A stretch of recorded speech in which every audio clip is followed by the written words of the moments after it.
And I guess I don't have to yield back because my time has expired.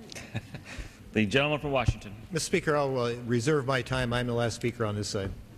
The gentleman has 2 3/4 minutes, and he reserves the balance of his time. The gentleman from West Virginia has 6 minutes. 6. Yes. Mr. Speaker, I'm very honored to yield 2 minutes to the distinguished Dean of the House of Representatives, the gentleman from Michigan, my dear friend and an individual who has helped us tremendously in not only crafting this legislation, but so much of the legislation that passes through the Congress, the Honorable John Dingell. 2 minutes. The gentleman from Michigan is recognized for 3 minutes. Mr. Speaker, I ask you to have consent to revise and extend my remarks.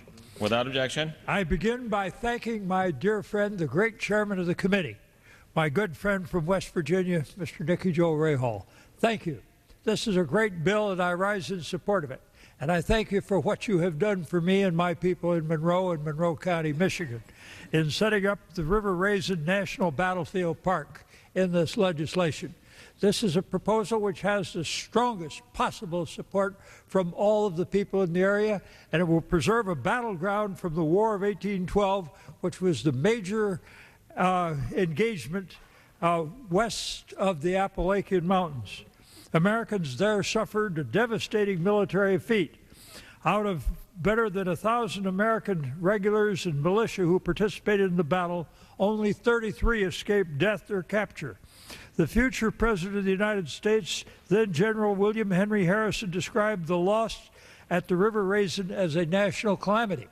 But it went beyond this. That was the battle which became the battle cry in the War of 1812. And it is that which probably led to the saving for the United States of all of the lands west of the Appalachians and certainly the Great Lakes Basin. The park designation is so important to my people in the local community that they will give the land necessary for this to the Park Service without any compensation or charge. And this is certainly something which is important to us because this kind of local support is going to lead to an extraordinary relationship between the Park Service and the people in the area, where volunteers will come forward to help make this park a tremendous success. So I urge my colleagues to support this legislation. I commend and I thank my dear friend, the chairman of the committee, for his leadership, persistence, and hard work.